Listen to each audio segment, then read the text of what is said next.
actually can't believe that I've been here for 6 weeks now. In Greece, that is. In Naxos, on the island of Naxos, Greece.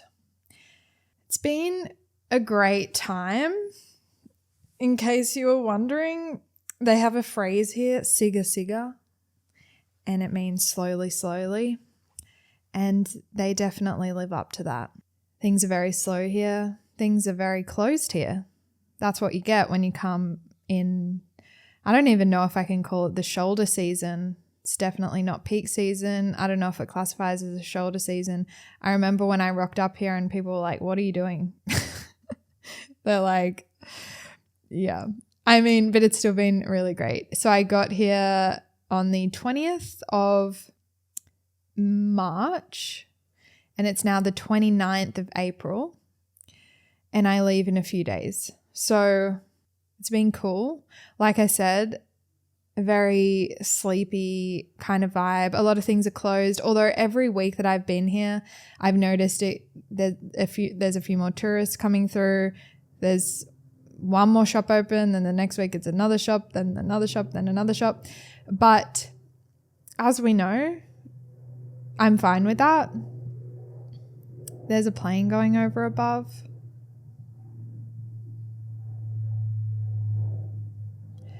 It's been cool to show myself that I can live the simple, slow life and not talk to anyone for 6 weeks.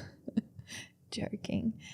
So it's been a similar, I just recall mentioning in my Copenhagen video that, you know, I had a lot of solitude. It's been a similar vibe here, but I guess that's what happens when you travel alone and you travel to an island in Greece when it's basically still winter for them. It's been warming up. Like I've been getting in the ocean and swimming and, you know, wearing a singlet and things. But the Greeks, it's like, unless it's summer, you know, they're still getting around in puffers and like beanies and shit. And here I am with like singlet and shorts.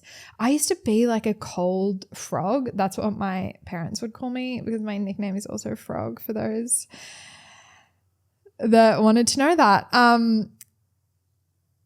But now I run hot, dude. I run hot. I don't know what's happening to me, but I run hot. So there's that. But basically in this episode, I wanted to talk about what I've been up to here, a key learning. You know, each place brings with it another deep insight from me. And yeah, just what I've been up to and some things that I've got up to. Anyway, let's just jump right into it, shall we? Okay, so just some general themes. As I mentioned, slowly, the slow life here. Very chill, slow. I walk around, you know, the streets that are beautiful, filled with white buildings, and I don't see anyone. It's like I'm the only one here. There's so many houses and apartments and like cars around, and you can just walk around the streets and not see another human, which is kind of, well, it is what it is. It's kind of nice and calm here. The other thing is the Greek people are very, very lovely. They're very inviting and smiley, and I've just felt overall like good vibes from them, which is cool. The other thing is they're very passionate, but it's like they can turn it on and off because when they talk to me, they're very like calm and sweet. And then, but when I'm overhearing conversations, I always think it's like two people having an argument because they just talk so passionately to each other. Like the other day I had just gone for a swim and there was this woman laying on the beach and this guy randomly appeared from around the rocks and like started walking back towards like the car park, and he started talking to her, and I thought he was having a go at her because it literally sounded like he was yelling at her and having a go at her, as we would say in Australia. And then she's kind of like yelling back at him, and like I'm like, yeah, stand your ground kind of thing. But so that went on for a few minutes, and I'm like having a sticky beat because I'm like I'm thinking they're having a full domestic on the beach. And then as the conversation progresses, like, you know, they start smiling and laughing and then, you know, and then going back to like yelling at each other. And long story short, because that was only a week ago and I'd been, you know, I've kind of gotten used to this way that they interact. They weren't having a domestic. They were literally just talking, having a conversation, and like, I have no idea what they were talking about, but they didn't seem like they knew each other, but they were smiling. And like at the end, he like walks off and like gives her a big smile and wave. And it's just, the way they communicate is so passionate. I also went and got a haircut the other day, and the hairdresser, she was like so heavy-handed with the scissors. I was like a bit concerned with how I was going to leave the salon. Just the way they kind of speak and their mannerisms, they're very like passionate and full on in a way. That's just been my observation. But yes, but when they talk to me, and I have this cafe that I go to every day, they're just so like gentle and lovely. So that's interesting. The one other place that I find them quite aggressive is like, and aggressive might be too strong of a word, but I've noticed when I'm walking around the streets and there's like a car coming, or when I just see cars like, you know, whizzing around, they use their hazard lights a lot. Like, even if they're like in Australia, if we were turning into a park, we would blinker in, right? They like basically come to a stop in the middle of the road and they put their hazard lights on, and then they like proceed to enter the park. And it's just this whole thing. And I was just watching it. I just watched it happen a few times, and I'm just like, wow, that is just such an aggressive way to enter a park. Anyway, so my daily routine here has basically been wake up. Just a little aside, many of you, well, if you've listened to me talk about my meditation practice, I've mixed it up. It's kind of turned into a writing meditation practice. So I have my notepad beside my bed, and then I wake up and I just kind of brain dump, and then I have a few kind of principles that I like to kind of bring into my mind and think on, and then just get up and go. I just got some advice, and kind of, because I was kind of feeling a bit fatigued of my meditation practice, and I didn't feel like I was getting out of it what I needed or what I once was gaining from it. I was already feeling that way probably for a couple of months, TBH. And then I got some great advice, and just a different perspective perhaps on like a different practice that I could do. And so that's what I've been doing in the mornings for the last week, which has been feeling good. So there's that. So I wake up, do that. I will go I was doing walks, so going on a walk, but the last week I've been getting back into running, and I have to say there's nothing quite like the endorphins after a run and just like having a good sweat. You just don't really get that when you go for a walk. And don't get me wrong, I love walking and I will continue to walk forever. I'm a walking gal, you know? It's just in me to love a good walk. But I do want to start incorporating a bit more running to just calm my mind a bit and push myself a little bit, because I think that it is good to push yourself. So I've been doing that, and then I come home and I basically get ready for my day. And then once I'm ready, I walk down to this cafe. The first few weeks I was being a bit of a cafe whore, and I was jumping around to the different cafes, which was fun.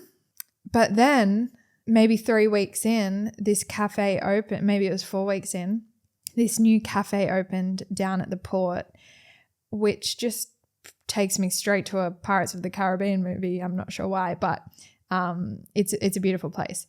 And that's where all the cafes and restaurants are. Anyway, this new one opened and I just love it. It's very my vibe. It's white and timber aesthetic, and they've just put a lot of attention. There's a lot of attention to detail in the ceramics, and oh my God, the coffee it's the best one I've had since I've left Australia, even throughout Copenhagen. It's the best one I've had. So I've thoroughly been enjoying that. And so anyway, I've been going there. I go there every day, and I've made friends with all the people that work there, and they're all super lovely and fun, and they play great music. And yeah, it's really been my safe haven in Greece. So, and yeah, I to be honest, I get a couple of coffees and I just sit there for 4 to 5 hours and smash out a bunch of work. And I've really been enjoying it. It's also on the water. So when I look out, there's another island opposite us, and it has magnificent mountains. And so it's just like you're in the zone and you're working. And then you look up and you're like, oh my God, that is the best view ever. So yeah, I've really enjoyed, I'm so grateful that's opened, because honestly, it's the little things that like a cafe with nice ceramics that can really enhance your time somewhere, which might sound silly, but if you know, you know, and good coffee. So after that, I usually will walk around the coastline, and I've found this little swimming hole, which I will swim in. I know, shocker. That's great. I am living right near a beach, which is probably like a 3-minute walk, and the beach is beautiful and great, and there's cool like bar things along the sand. But the thing about the beach is that you have to wade out for 100 meters might be an exaggeration, but I'm going to say 100 meters. And, you know, you're probably up to like between your knee and your hip. I was going to say vagina, but well, there we go. I said it. Yeah, you're probably wading out there for like 100 meters, and it's quite cold. Like, it's not full blown warm vibes here. It's quite cold, and the water is very chilly. So that's not my desired entrance when I'm swimming into the water. I'm a dunk and get out kind of gal. And so, you know, that is one critique of the beach here. So what I did was I discovered a swimming hole which allows for me to get in and get out quickly because it is quite chilly. But I've been trying to do that every day, and I just love the ocean, dude. I love the ocean, which is why it was kind of surprising that I just like got along so well with Copenhagen. But I guess in the summertime I could swim there. But yes, it's enhances my days when I can get in the ocean, and it's been really good that it's like getting that little bit warmer here, so I can jump in each day. So I jump in there and then just kind of like absorb the sun for maybe like 15 minutes, and then I walk home, and then I do another work sesh. So I've been working quite a lot, to be honest with you, because it's so light here. It's not getting dark until like 8:30, which is, if you know me well, you know I struggle with that because I'm like a 7:30 to bed kind of girl. But I've changed, dude. I've changed with this like sun not going down forever.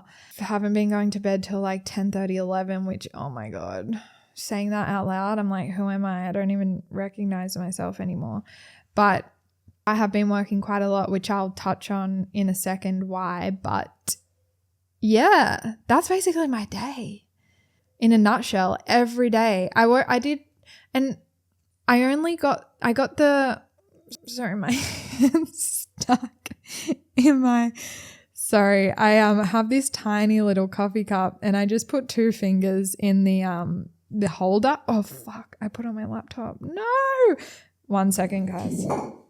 Put coffee on my laptop. That's not ideal. It's not ideal. My fingers got stuck in the holder, and then I tried to get them out, and then I spilled my coffee. So anyway, what was I saying? Yeah. The sun not going down is ruining my my optimal sleep behaviors.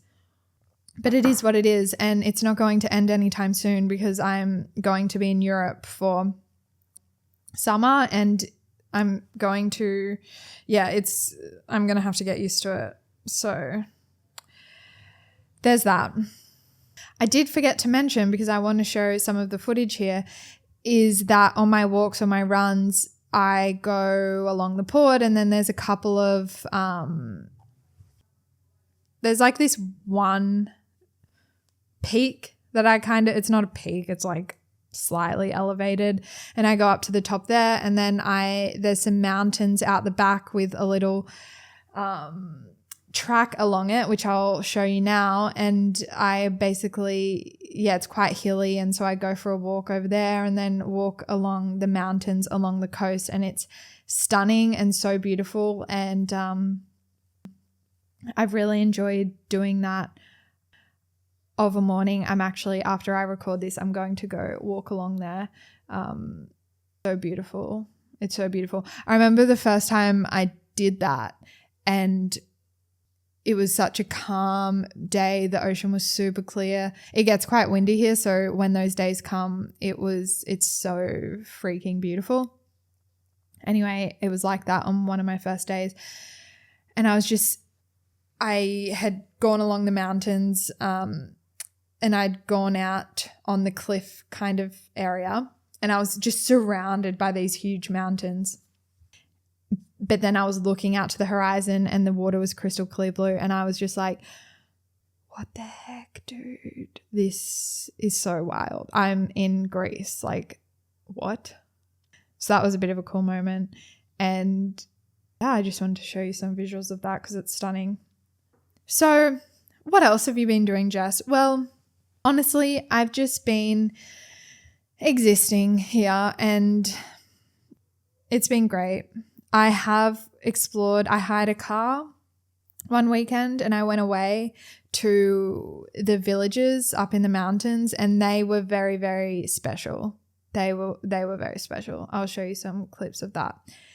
So the first one, Halki, had just beautiful cafes, actually, maybe that was Floaty. Kind of reminded me, if you're from Australia and the Northern Rivers area, it kind of reminded me of Bangalow vibes.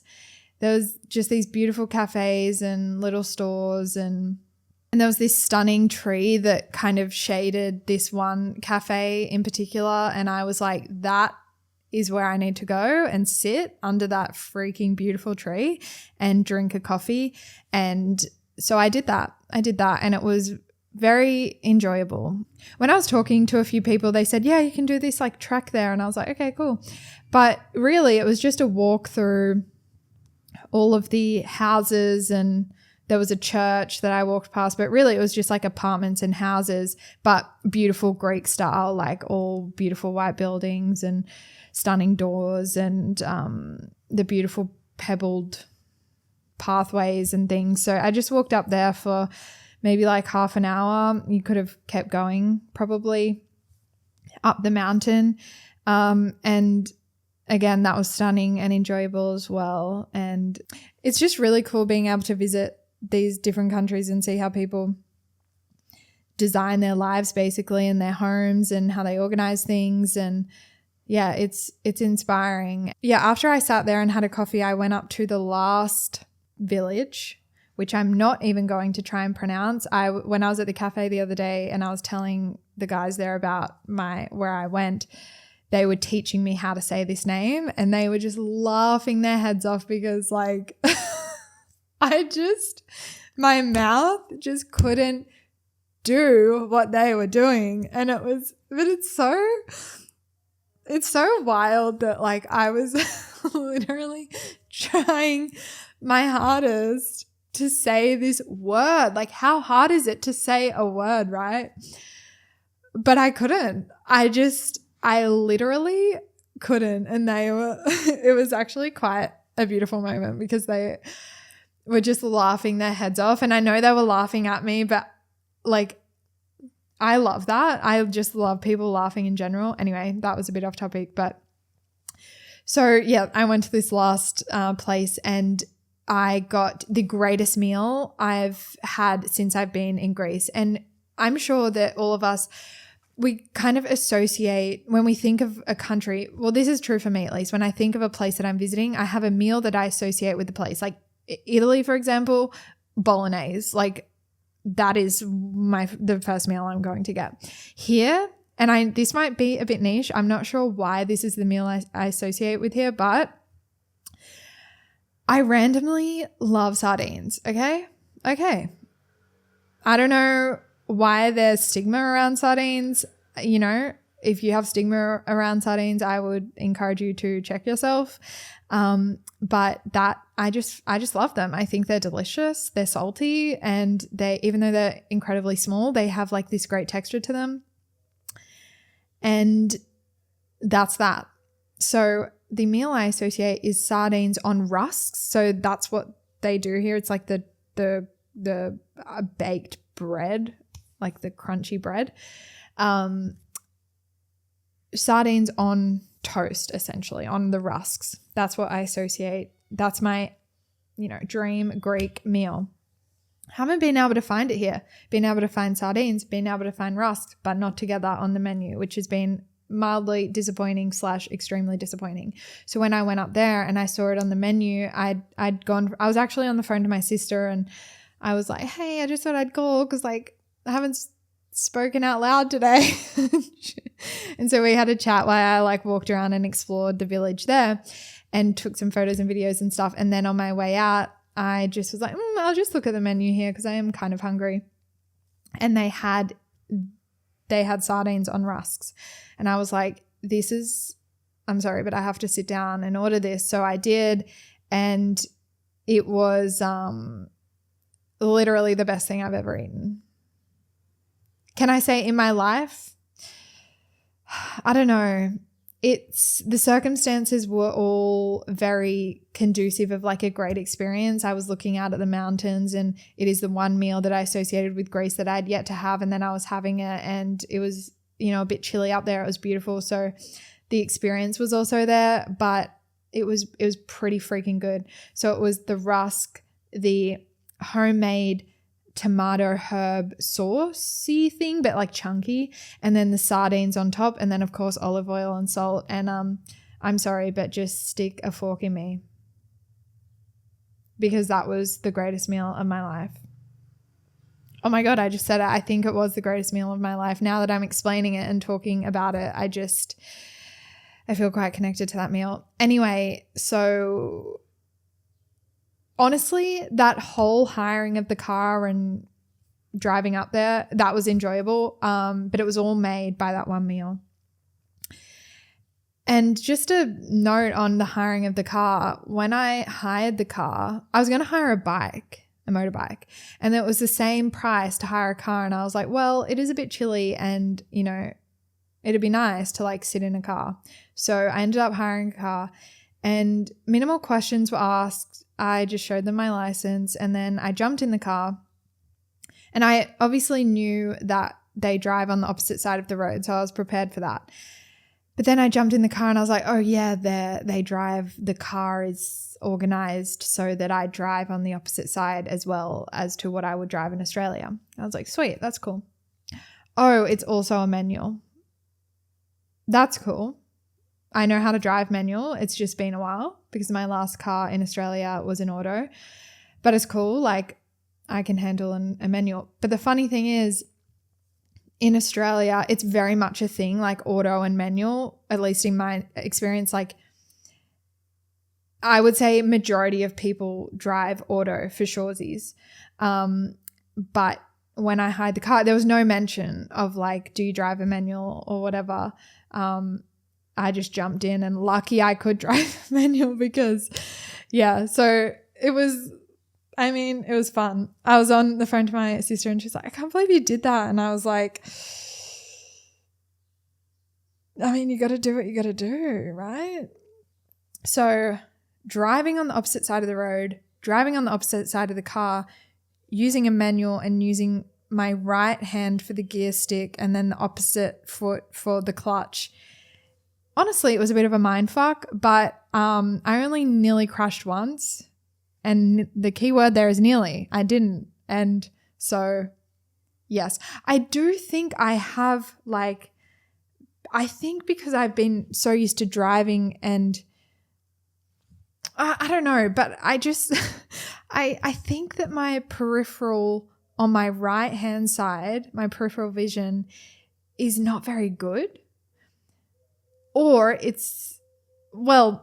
I just think it's because I'm so used to driving the way I do in Australia. But I think, I just noticed I was cutting it a bit fine on my right hand side and nearly scraping / driving off the road, which makes me sound like a really bad driver. But honestly, you're in safe hands if you're driving with me. It's fine. So yes, that was a great weekend. That was a very enjoyable weekend. And I'll remember that weekend forever. So moving on to the biggest learnings I've had while I've been here. I actually did a whole episode on I think it has been my biggest learning. Actually, yeah, tied equal first. Focusing on the craft rather than the outcome. So if you're interested in hearing me yarn about that, you can go and check that episode out. It's already up. So that's the first one. The second one, I've kind of perhaps become more clear on what I value. I'm pretty clear on what I value, but perhaps the order in which, I'm very driven financially, and, I have certain financial goals that I want to hit. And I think for a while I always thought that was number one. But while I've been here, I've realized that number one for me is probably the work itself and ensuring that I'm very inspired and motivated and aligned to that work is number one. So what does that mean? Well, that means I realize, I'm willing to be earning less if it means I'm working on something that I really value and am inspired and motivated by, and where it will be challenging, but those challenges are worth it for me because I'm so aligned to the work and I really believe in the work. So that's been kind of a breakthrough for me. And in fact, I'm not just saying that, I've actually acted upon that. So yeah, really, I am earning less now as a result of choosing work that is more aligned. I'm doing some weird things with my hands, but yeah, that's more aligned. So breakthrough.